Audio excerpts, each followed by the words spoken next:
Types of circuit,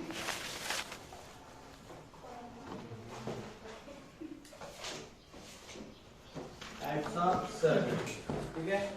क्या types of circuit? Types of circuit में हमारे पास सीरीज सर्किट, पैरेलल सर्किट और compound circuit. Compound circuit, ठीक है। बट ये सर्किट कनेक्शन के बेस पे, इसके बेस पे कनेक्शन के बेस पे, और हमको पढ़ना है अभी लोड के बेस पे। किसके बेस पे? लोड के बेस पे सर्किट्स के बारे में पढ़ना है। तो लोड हमारे पास कौन कौन से है? लोड हमारे पास कौन कौन से? मेनली 3 लोड है। मेनली कितने लोड है? 3 load. Resistive load, inductive load और कैपेसिटिव। ठीक है, कौन कौन से? रेजिस्टिव लोड, इंडक्टिव लोड और कैपेसिटिव। मेनली 3 प्रकार के लोड है। अगर से हम लिखते हैं तो रेजिस्टिव लोड सिर्फ सिंगल लगा हुआ है, सिर्फ सिंगल लगा है, तो मैं उस सर्किट को बोलूंगा रेजिस्टिव सर्किट। क्या बोलूंगा? Resistive circuit. कौन सा रेजिस्टिव? प्योर रेजिस्टिव सर्किट, है क्या नहीं? सप्लाई दे देते हैं। अभी ये वाला कनेक्शन हम ऑलरेडी पढ़ चुके हैं, है कि नहीं? हमको अभी सर्किट के बारे में पढ़ना है लोड के ऊपर। किसके ऊपर? लोड के ऊपर। अगर मैंने प्योर इंडक्टर लगाया, क्या लगाया? प्योर इंडक्टर, तो उस सर्किट को बोलूंगा pure inductive circuit. Pure inductive circuit. Inductor के साथ कॉइल के फॉर्म में, है ना? और ये आप लोगों का सप्लाई, ठीक है। उसके बाद एक होता है pure capacitive circuit. Pure capacitive circuit. Pure capacitive circuit means load के फॉर्म में कैपेसिटर रहेगा और ये तुम्हारा एसी सप्लाई। इस सर्किट को बोलेंगे हम प्योर कैपेसिटिव सर्किट, ठीक है। इसके अलावा भी मैंने आप लोगों को सर्किट्स पढ़ाया है, जैसे आरएलसी सर्किट, आरएलसी सर्किट, जिसमें क्या होंगे? तीनों लोड कनेक्ट रहेंगे, आरएलसी, है ना? इसके बाद आरएल सर्किट मींस इसमें आर और L, L means inductor, R means resistance, C means capacitor, ठीक है। बट हमको अभी सिंपली पढ़ना है रेजिस्टिव लोड के ऊपर resistive circuit, pure resistive circuit, pure capacitive circuit और प्योर इंडक्टिव सर्किट। पहले नोट डाउन करो, उसके बाद one by one. Pure resistive circuit, pure resistive circuit. अब देखो, प्योर का मीन्स होता है शुद्ध, ठीक है, शुद्ध। रेजिस्टेंस मतलब विद्युत विरोधक, विद्युत विरोधक।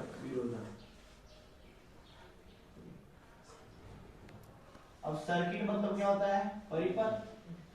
पढ़े हो ना? पढ़े हो क्या? ठीक है। तो pure resistive circuit, pure resistive circuit हम लोगों ने डीसी चैप्टर में देखे थे। डीसी सर्किट के बारे में जब पढ़े थे, डीसी सर्किट जब पढ़े उसमें देखे थे कि जो रेजिस्टेंस है उसमें जो पावर होता है रेजिस्टिव सर्किट में, voltage multiplied by current equals to power, unit watt. वैसे ही हम लोग देख रहे हैं एसी सर्किट। एसी सर्किट में प्योर रेजिस्टिव सर्किट देख रहे हैं। क्या देख रहे हैं? Resistive circuit. तो जो लोड रहेगा वो रहेगा सिर्फ रेजिस्टेंस और सप्लाई रहेगा तुम्हारा 230 volt single phase AC supply. Frequency कितने होते हैं? 50 कितने होते हैं? 50 हर्ट्ज फ्रीक्वेंसी। और ये रहा आप लोगों का resistive load, pure resistive circuit. Pure resistive क्यों बोला गया है? क्योंकि यहाँ पर सिर्फ रेजिस्टेंस यूज है। क्या है? रेजिस्टेंस। इंडक्टर या कैपेसिटर लगा हुआ है क्या? नहीं, सिर्फ रेजिस्टेंस लगा हुआ है। अगर से मैं यहाँ पर रेजिस्टेंस के साथ में अगर इंडक्टर लगा देता तो मैं इसको प्योर रेजिस्टिव सर्किट नहीं बोल पाता। प्योर रेजिस्टिव लोड बोल पाता नहीं। ये जो सर्किट हो जाता आरएल सर्किट। कौन सा सर्किट? RL circuit. लेकिन हमने यहाँ पर सिर्फ और सिर्फ लिखे रेजिस्टेंस, मतलब ये कौन सा है? Resistive circuit.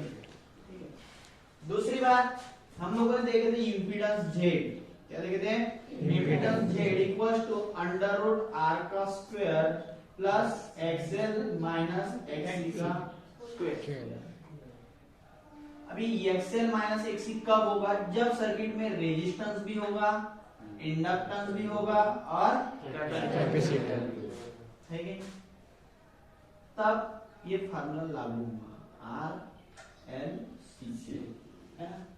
लेकिन हमारे पास सिर्फ रेजिस्टेंस है तो इम्पीडेंस जेड इक्वल्स टू क्या होगा, R. Impedance Z equals to क्या होगा, आर। क्यों, क्योंकि प्योर रेजिस्टिव सर्किट है। कौन सा सर्किट है, प्योर रेजिस्टिव सर्किट है, ठीक है। तो अगर से मुझे पावर निकालना है रेजिस्टिव सर्किट में तो क्या होगा, मैंने सप्लाई दिया वोल्टेज कितना 230 वोल्ट और यहाँ से क्या फ्लो होगा, current I, current I flow होगा। अब इस सर्किट में जो करंट है वो कितना फ्लो होगा, वो डिपेंड करता है रेजिस्टेंस की वैल्यू के ऊपर। किसके ऊपर डिपेंड करता है, रेजिस्टेंस के वैल्यू के ऊपर डिपेंड करता है।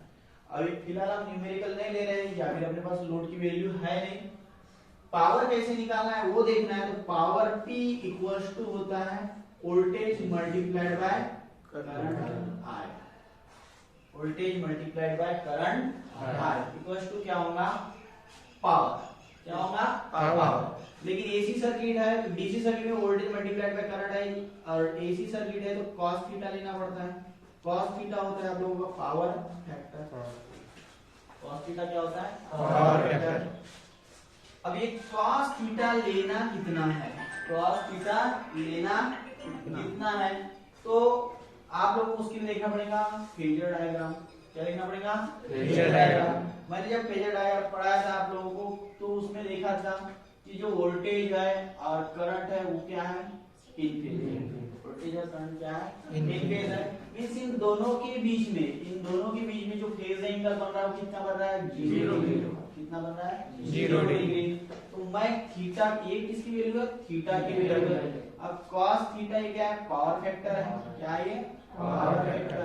तो मैं cos थीटा की जगह 0 पुट करूंगा। क्या पुट करूंगा, 0। तो cos 0 होता है 1 मींस क्या है, यूनिटी। क्या है, यूनिटी। तो इन रेजिस्टिव लोड जो पावर फैक्टर होता है वो क्या होता है, यूनिटी। रेजिस्टिव लोड में पावर फैक्टर क्या होता है, यूनिटी। फिर मैं यहाँ पर पुट करता हूँ power P equals to voltage multiplied by current multiplied by 1। So power equals to क्या होगा, वोल्टेज मल्टीप्लाइड बाय करंट। क्यों, क्योंकि जो लोड है वो क्या है, रेजिस्टिव लोड है, तो पावर फैक्टर क्या आएगा, यूनिटी आएगा। समझ में आया। अब ये यहाँ पे देखो इन केस क्या हो रहा है, अगर से मैं ये वेवफॉर्म के फॉर्म में लिखता हूँ, ये है आप लोगों का वोल्टेज। क्या है, वोल्टेज। और उसी के साथ साथ आप लोगों को क्या चलेगा, करंट चलेगा। ठीक है, ये क्या है, करंट। मैग्नीट्यूड देखते हैं, वोल्टेज और करंट का मैग्नीट्यूड रहेगा, है ना। और ये है टाइम पीरियड T। देखो वोल्टेज 0 से चालू हुआ 180 पे आया, 180 से करंट भी 0 से चालू हुआ 180 पे आया, 180 से मींस साथ में ही चल रहा है, वोल्टेज के साथ में ही चल रहा है। हालांकि मैग्नीट्यूड दोनों का अलग अलग है, मैग्नीट्यूड दोनों का अलग अलग है, लेकिन जो फेज डिफरेंस है वो क्या है, 0 है। दोनों एक साथ चालू हो रहे हैं और एक साथ है क्या नहीं, इसलिए जो फेज डिफरेंस लिए हमने वो है 0। ये है वेव फॉर्म। क्या है ऊपर वाला, वेव फॉर्म। इसको बोलते हैं फेजर डायग्राम। क्या बोलते हैं, फेजर डायग्राम। ठीक है, ये होता है आप लोगों का रेजिस्टेंस। उसके अलावा इसका यूनिट क्या होगा, पावर का वैट। क्या होगा, वैट। इसके अलावा अगर से हम पावर निकालना है इस तरह से भी निकाल सकते हैं, I स्क्वायर RT जो हीट के फॉर्म में होता है, इसका भी यूनिट क्या लेंगे अपन, है ना, I स्क्वायर RT, है ना। तो I स्क्वायर R T हटा दो, I स्क्वायर R कहां से आया, देखो I स्क्वायर R मींस यहां से फ्लो होने वाला करंट का स्क्वायर मल्टीप्लाइड बाय यहाँ पर जो रेजिस्टेंस है उसकी वैल्यू, इससे भी निकालोगे तो आपका उतना ही पावर आने वाला है। ठीक है, कितना पावर आने वाला है, जो ये पावर है और ये पावर है वो सेम आएगा। ठीक है, इस तरह से आप क्या निकाल सकते हो रेजिस्टिव सर्किट के बारे में, मतलब रेजिस्टिव सर्किट का पावर फैक्टर निकाल सकते हो, और क्या निकाल सकते हो, पावर कितना कंज्यूम होगा वो निकाल सकते हो, ठीक है, वोल्टेज निकाल सकते हो, करंट निकाल सकते हो, है कि नहीं। अगर से तुम लोगों को पावर दिया है, अगर से आप लोगों को क्या दिया है, पावर दिया है, तो आप लिख सकते हो, क्या लिख सकते हो, voltage multiplied by current cos theta. Resistive load है, पावर फैक्टर 1 होता है ना। तो P equals to voltage multiplied by current, power दिया है, वोल्टेज निकालना है, तो P by I equals to voltage. अगर से पावर दिया है, करंट दिया है, सॉरी क्या दिया है, वोल्टेज दिया है, तो आप करंट निकाल सकते हो, है कि नहीं। इस तरह से आप कोई भी वैल्यू निकाल सकते हो, वोल्टेज, करंट या पावर, कोई भी दो वैल्यू दिया है, ठीक है, क्लियर। इसको doubt no, okay right. Sorry I निकालना है तो क्या होता है, v by r, v by r, इस तरह से लिख सकते हैं, i equals to v by z, लिख सकते हो, इस तरह से निकाल सकते हो, ठीक है।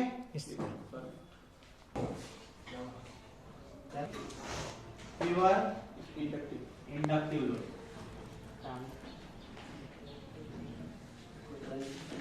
Pure inductive load. इंडक्टर मतलब एक प्रकार का कॉइल है, इंडक्टर मतलब एक प्रकार का क्या है, कॉइल है। क्या करते हैं, हम एक लोहे का रॉड लेते हैं या कोई मेटालिक पार्ट लेते हैं, उसके ऊपर नंबर ऑफ टर्न्स वाउंड करते हैं, क्या करते हैं, नंबर ऑफ टर्न्स वाउंड करते हैं, और वहां पर हम क्या देते हैं, सप्लाई देते हैं। ये जो नंबर ऑफ टर्न्स वाउंड किए हुए हैं एक मेटालिक प्लेट्स के ऊपर, या नंबर ऑफ स्टैंपिंग्स रहते हैं मेटल्स के, उसके ऊपर, वही क्या कहलाता है आपका, इंडक्टर। क्या कहलाता है, इंडक्टर। इंडक्टर का काम होता है कि ये अपोज करता है, जो करंट फ्लो होता है उसके rate of change of movements रहते हैं, उसको अपोज करने का काम कौन करता है, इंडक्टर, ठीक है। तो हमको देखना है प्योर इंडक्टिव लोड।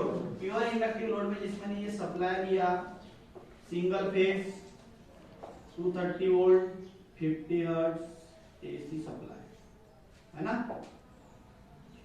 और कनेक्ट करेंगे सिर्फ और सिर्फ हम एक कॉइल, क्या कनेक्ट करेंगे, एक कॉइल, जिसको एल से दर्शाएंगे, किससे दर्शाएंगे, एल से, और ये कहलाएगा आपका प्योर इंडक्टिव सर्किट। क्या कहलाएगा, प्योर इंडक्टिव सर्किट। जब प्योर इंडक्टिव सर्किट की बात करते हैं तो वेवफॉर्म डायग्राम इस तरह से बनेगा। ये समझो आप लोगों को करंट है, क्या ये करंट, वोल्टेज समझिए यहाँ से चालू होगा, यहाँ इस तरह से। मींस जो करंट है वो पीछे चल रहा है, ये आगे हो गया ना, क्योंकि देखो ये समझो ये यहाँ पर है, इसका मतलब ये इधर से चालू होगा, है ना, यहाँ से शुरू होगा क्या, कभी भी ये वाले पॉइंट से शुरू होता है ना, तो समझिए बहुत पहले से ही शुरू हो चुका है। 90 मैक्सिमम पे है, 90, ये इसका 90 है ना, 90 है ना, 90 डिग्री, तो ऑब्वियसली ये वोल्टेज का 90 समझो, है कि नहीं, अनुमान लगा सकते इस तरह से, ठीक है। तो जो करंट है वो क्या चल रहा है, लेट चल रहा है, किससे, वोल्टेज से। वोल्टेज से करंट क्या चल रहा है, लेट चल रहा है। मींस मैं बोल सकता हूँ वोल्टेज आगे आगे चल रहा है, बोल सकता हूँ कि वोल्टेज क्या चल रहा है, आगे आगे चल रहा है। मतलब फेजर डायग्राम हम ड्रा करते हैं, क्या करते हैं, फेजर डायग्राम जब ड्रा करते हैं तो जो वोल्टेज है वो आगे रहता है और जो करंट है वो पीछे रहता है।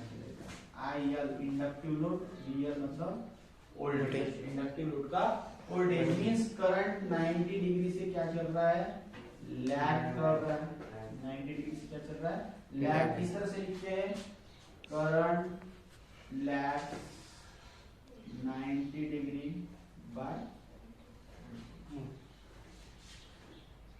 या फिर इस तरह से लिखो, current lag voltage bye 90 degree, ठीक है।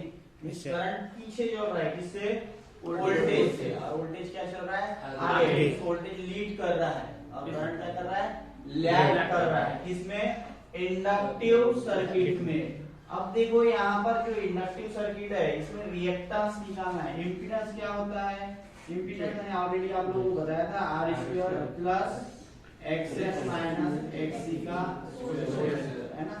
लेकिन हमारे पास सिर्फ इंडक्टिव लोड है, क्या है, इंडक्टिव लोड है, तो जेड इक्वल टू क्या हो जाएगा यहाँ पे एक्सएल हो जाएगा, क्या हो जाएगा एक्सएल ही हो जाएगा। तो जब इंडक्टिव लोड में मुझे करंट निकालना है आई, तो मैं क्या करूंगा वोल्टेज डिवाइडेड बाय एक्सएल करूंगा, वोल्टेज डिवाइड बाय एक्सएल करूंगा। अगर से मुझे वोल्टेज चाहिए तो करंट मल्टीप्लाइड बाय एक्सएल करूंगा। इस तरह से हम क्या कर सकते हैं, प्योर इंडक्टिव लोड में करंट की वैल्यू या फिर वोल्टेज की वैल्यू निकाल सकते हैं। अब बात करते हैं किसकी, पावर की। बात किसी करते हैं पावर की। पावर क्या होगा, voltage multiplied by current cos theta, है ना। cos थीटा ऑलरेडी पढ़ चुके हैं, cos थीटा मींस होता है पावर फैक्टर, और cos थीटा क्या है, cosine angle between voltage and current. Pure inductive load में, प्योर इंडक्टिव लोड में जो कोसाइन एंगल है वो कितना 90 डिग्री है, थीटा कितना है 90 डिग्री। कौन सा सर्किट में, प्योर इंडक्टिव सर्किट में। तो मैं यहाँ पर वैल्यू पुट करता हूँ, power into voltage multiplied by current equal sorry cos theta देगा 90, cos 90 0, cos 90 क्या होगा 0 मींस पावर क्या होता है प्योर इंडक्टिव लोड में 0, power in pure inductive load क्या है 0। प्योर इंडक्टिव लोड में पावर क्या हो जाएगा 0 हो जाएगा आप लोगों को, ठीक है। प्योर इंडक्टिव लोड कभी रहता है क्या नहीं, ऑब्वियसली कॉइल बाउंड करते हो तो कॉइल में इंडक्टेंस प्लस रेजिस्टेंस भी रहता है, वायर का रेजिस्टेंस रहता है। उसके अलावा आप कोई फैन वगैरह या मोटर वगैरह उसके साथ कैपेसिटर कनेक्ट करते हो, है क्या नहीं, तो पैरेलल में हो या सीरीज में कैपेसिटर कनेक्ट करते हो आप लोग, क्योंकि पावर फैक्टर अच्छा होना चाहिए। पुअर पावर फैक्टर भी हमारे लिए लॉसेस ही है क्या नहीं। सो हम अभी पढ़े प्योर इंडक्टिव लोड, क्या पढ़े प्योर इंडक्टिव लोड जिसमें पावर क्या होता है 0। क्यों, क्योंकि जो cos थीटा है और cos थीटा की जगह पे 90 पुट करते हैं तो cos 90 क्या होता है 0, ठीक है। नोट डाउन कर लो इधर, cos 90 इक्वल्स टू 0, ठीक है। ये है आप लोगों का प्योर इंडक्टिव लोड, क्या है pure inductive load. Pure capacitive circuit, pure capacitive circuit,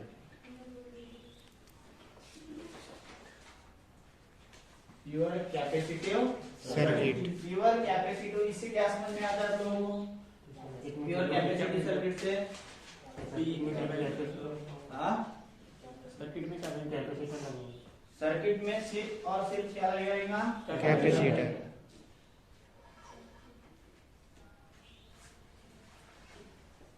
इस तरह से आप लोगों का सर्किट होता है, single phase 230 volt 50 hertz AC है ना, सिंगल फेज। ये कैपेसिटर आपका क्या है कैपेसिटर। यहाँ पे लोड में सिर्फ क्या लगा हुआ है कैपेसिटर लगा हुआ है।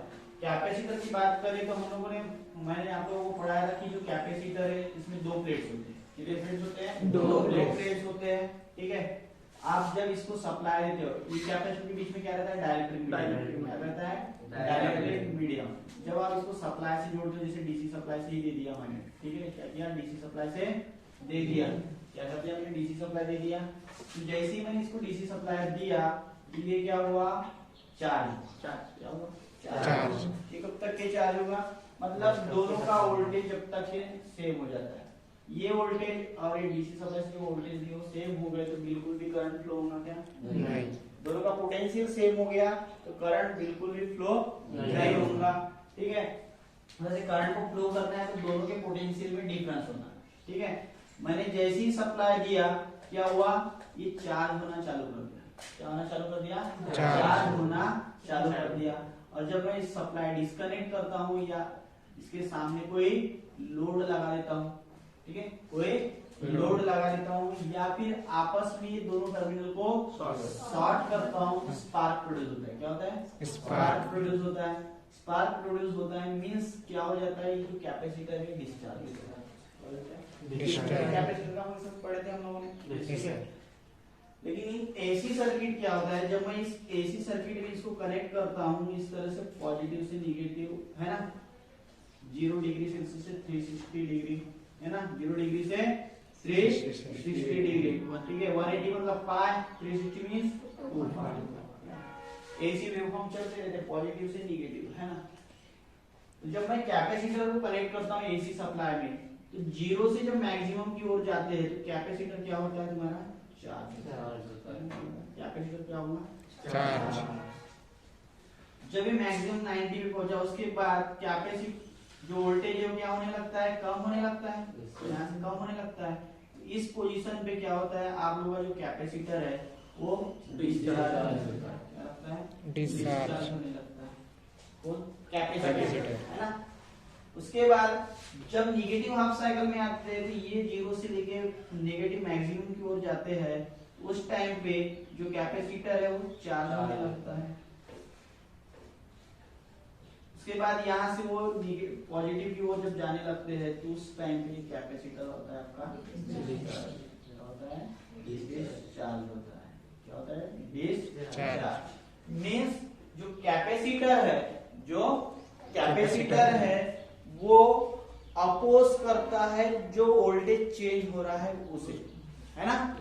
जो voltage positive negative half cycle में क्या हो रहा है? मैक्सिमम से मिनिमम, है ना। पॉजिटिव से नेगेटिव हो तो मैक्सिमम से मिनिमम, फिर मैक्सिमम, फिर मिनिमम। ये जो चेंजेस हो रहे हैं उसको अपोज करने का काम कौन करता है? कैपेसिटर। इसका काम है कैपेसिटर। जिस तरह से इंडक्टिव सर्किट में हम लोगों ने देखे थे कि जो कॉइल है उसका काम होता है कि करंट के रेट ऑफ चेंज ऑफ जो मूवमेंट्स है उसको अपोज करने का काम कौन कर रहा है? इंडक्टर कर रहा है। वैसे ही जो कैपेसिटर है उसका काम होता है कि वोल्टेज पॉजिटिव से नेगेटिव जो होता है मैक्सिमम से मिनिमम, वो जो चेंजेस है उसको अपोज करने का काम कौन करता है? कैपेसिटर, ठीक है। कैपेसिटिव लोड में जो करंट है, कैपेसिटिव लोड में जो करंट है वो लीड करता है वोल्टेज। किसको? करंट जो है आईसी वो लीड करता है वोल्टेज को। मींस करंट क्या है? अभी आगे 90 डिग्री से, 90 डिग्री से करंट क्या है? करंट आगे। मींस मैं बोल सकता हूं कि I lead BC by IC lead BC by, ठीक है, लीड्स BC बाय 90 डिग्री, है ना। Yes sir. IC leads BC by 90 degree, 90 degree आगे चल रहा है। उसको दूसरे तरीके से इस तरह से बना सकते हैं हम, ठीक है। ये V है तो ये मतलब I बना दो, है ना। 90 डिग्री करंट आगे ही है, देखा जाए करंट आगे ही है ना, बरोबर। या फिर करंट यहाँ बना, सॉरी करंट यहाँ बना और यहाँ पे वोल्टेज बना। मींस करंट आगे, वोल्टेज उसके पीछे पीछे जा रहा है ना। Yes sir. करंट आगे, वोल्टेज उसके पीछे जा रहा है, कितना? 90 डिग्री से। अब अगर से मैं कैपेसिटिव सर्किट में वोल्टेज करंट निकालना चाहूँ तो क्या होता है कि जो XC है ये होता है 2 पाई FL, 1 बाय 2 पाई FC। जल कहां से? कैपेसिटर है ना, C आएगा। जब इंडक्टर की बात करते तो 2 पाई FL होता है, ठीक है। जब कैपेसिटेंस की बात करते, कैपेसिटर सर्किट की बात करते हैं तो X इक्वल टू होता है 1 by 2 pi FC। Voltage equal to क्या होगा? IC multiplied by XC means IC equals to V by XC. Power P equals to voltage multiplied by current multiplied by cos theta. Power factor theta की value 90 है ना, theta की value voltage multiplied by current. Cos 90 0, cos 90 0. Power equals to voltage multiplied by current multiplied by 0. Power equals to 0. In pure capacitive load, power equals to 0. है ना, समझ में है? Pure capacitive load power equals to 0, क्योंकि cos 90 की value कितनी होती है? 0. cos 90 की वैल्यू कितनी होती है? 0, ठीक है। अगर से रिएक्टिव पावर की बात करते हैं, किसकी बात करते हैं? Reactive power. तो रिएक्टिव पावर क्या होता है? P equals to voltage multiplied by current sin theta. क्या होता है साइन थीटा, तो voltage multiplied by current sine 90, sine 90 voltage multiplied by current 1, sine 91 ना, power equals to voltage into current. Means आपको reactive power ज्यादा से ज्यादा मिलेगा प्योर कैपेसिटिव लोड में, है ना। रिएक्टिव पावर क्या मिलेगा ज्यादा से ज्यादा, और रिएक्टिव पावर का यूनिट क्या होता है VIR, है ना। जैसे कि VIR या सॉरी VAR, क्या VAR वोल्ट एम्पीयर, है ना। क्या रहेगा VAR। और ये जो पावर है एक्टिव पावर आपका क्या होता है वैट। एक्टिव पावर का यूनिट क्या होता है वैट होता है, ठीक है। तो इस तरह से आप लोगों का कैपेसिटिव, इंडक्टिव और रेजिस्टिव लोड है और उनके सर्किट, ठीक है। अंडरस्टूड।